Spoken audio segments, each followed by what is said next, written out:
Timothy Jackson presenting Does Speed Matter? The Impact of Operative Time on Outcomes in Laparoscopic Surgery. Thank you. Good afternoon. I'd like to thank the panel and SAGES for the opportunity to present this work here today. I'd also like to thank my supervisors, Dr. Matthew Hutter and Dr. Ratner, for their support during this, and as well as my co-authors, Jeff Juarez and Dr. Todd Lancaster. The title of our project is Does Speed Matter? The Impact of Operative Time on Outcomes in Laparoscopic Surgery. We have no relevant disclosures. The impact of operative time on patient outcomes in laparoscopic surgery remains controversial, and to date, there have been relatively few studies looking at this issue. If we consider a fast operation, it's not clear whether or not this is going to be better or worse for the patient. Some may consider a fast procedure to represent one that has had a smooth intraoperative course or potentially done by a surgeon with advanced skills, and for this reason it would translate to less problems for the patient.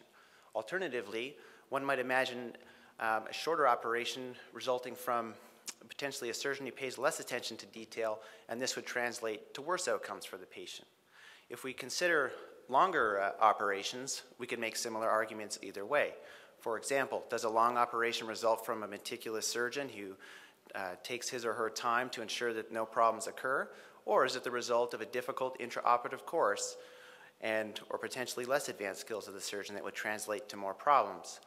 So from this, we see it's not immediately obvious how operative time may influence outcome.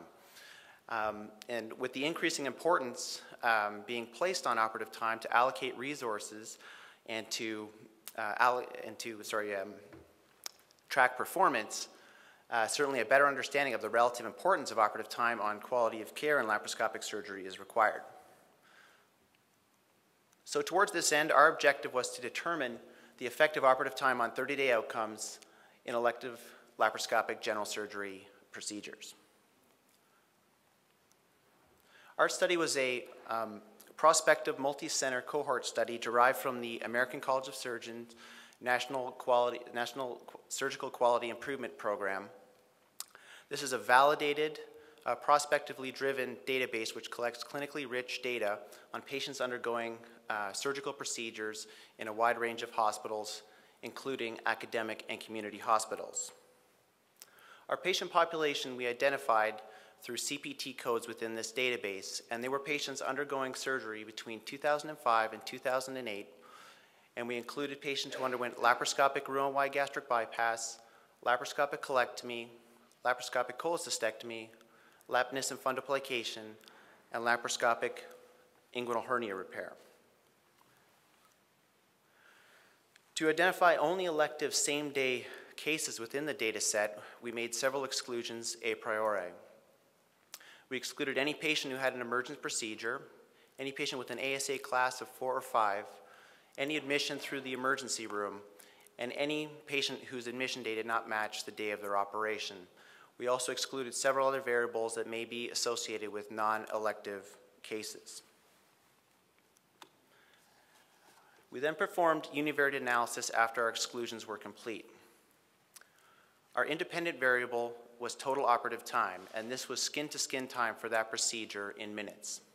Our outcome of interest was total number of complications per patient during the 30-day follow-up period available in the database. For our univariate analysis, we first performed summary statistics to define the patient population.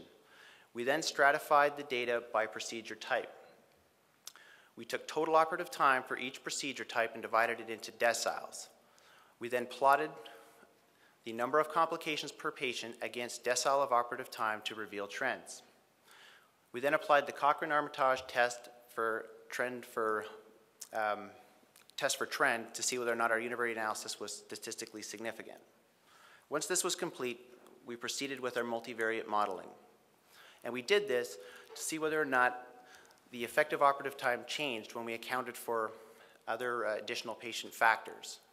So we used a forward stepwise approach to build our models, and in doing so, what we did is any independent variable that had a univariate relationship with the dependent variable at the level of 0.2 was included into our regression, and it remained in the model if it was able to remain significant at the 0.05 level of significance. And when no further variables could be fit into the model, it was complete. With our regression modeling, we chose to exclude the highest decile of operative time because we did note some right skewing of the data, and we wanted to reduce possible outlier effects. We then assessed our model's performance with goodness of fit testing and for discrimination using the C statistic. So what did our cohort look like? Well, we ended up with 76,748 patients, and within this we had almost 18,000 laparoscopic gastric bypasses, over 10,000 lap colectomies, 37,000 laparoscopic cholecystectomies, almost 5,000 laparoscopic Nissen fundoplications, and about 6,400 laparoscopic inguinal hernia repairs. Looking at the distribution of comorbidities, we identified that the laparoscopic Roux-en-Y gastric bypass patients did have higher percentage of comorbidities across the board, which we did expect. When we looked at the actual operative times, the average operative time for the bypasses were about 140 minutes. For the colectomy, it was around 160 minutes.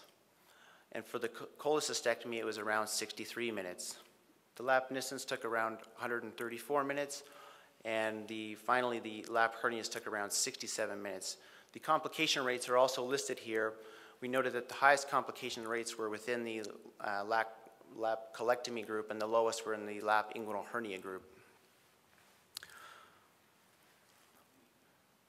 We're now going to consider each procedure individually and look at how operative time affected outcomes. So this is for the laparoscopic Roux-en-Y gastric bypass group, and this graph represents the number of complications per patient plotted against decile of operative time. So visually, we can see that there's a positive trend here, and we did find this to be significant in our univariate analysis of 17,842 patients. We went on to develop our regression model, in which operative time remained to be an independent predictor of 30-day comorbidities in the model. And the model also included, as you can see, age, history of dialysis, body mass index, history of congestive heart failure, and presence of hypertension. So for laparoscopic Roux-en-Y gastric bypasses, it appears that operative time is an independent predictor of 30-day morbidity. We'll now look at the laparoscopic colectomy group. As you can see, we came up with a very similar graph. Visually, you can appreciate the number of complications per patient increased as the decile with decile of operative time. And this was in our analysis of over 10,000 patients. And again, we went on to confirm this relationship in our multivariate model and found operative time to, again, remain in the model and remain highly significant. In this case, the additional patient factors that were important were ASA class, that is 3 versus 2 or 1, smoking, dyspnea, body mass index, and hypertension. We'll now move on and take a look at the lap cholecystectomy group. Again, you can appreciate that the trend is very similar here. The number of complications consistently increases with decile of operative time. The graph is the univariate analysis, and again, we developed the multivariate model, which confirmed that operative time remained significant when adjusting for additional patient factors. And this was with over 37,000 cholecystectomies. We had our fourth group was laparoscopic Nissen fundoplications. We had slightly fewer numbers in this group, just around 5,000. The trend remained to be consistent. We did develop a multivariate model, and again, operative time remained a significant predictor. Our last group was the inguinal hernia repairs, and they behaved a little bit differently. As you can see, the trend is somewhat less clear. It is a positive association, it appears on the univariate analysis, although when we developed our multivariate model, we were not able to demonstrate operative time as being an important predictor. So you can see the confidence limit there does cross 1, and you know, I'll remind you too, I mentioned that the complication rate was in fact very low in this group at 1.62% compared to the others. So, To summarize, in our analysis of 76,748 patients, we found increasing operative time to be associated with increased odds of complication for several elective laparoscopic general surgical procedures, and these included the gastric bypasses, the colectomies, the cholecystectomies, and the Nissen fundoplications. We found this relationship to remain statistically significant in our multivariate modeling for these 4 procedure types, but not for laparoscopic inguinal hernia.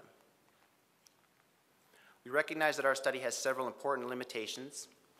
Firstly, our analysis does not contain surgeon-level data, and we believe that probably the ideal study to examine this issue would compare the outcomes of groupings of slower surgeons and faster surgeons, and rather than completing the analysis only on the case level as we did, but unfortunately the surgeon-level data is not available at this time. Furthermore, we were limited in the amount of variables that we had in our database to completely adjust for all potential patient factors that may be important, and furthermore our follow-up is limited to 30 days. So to come to our question, does speed matter?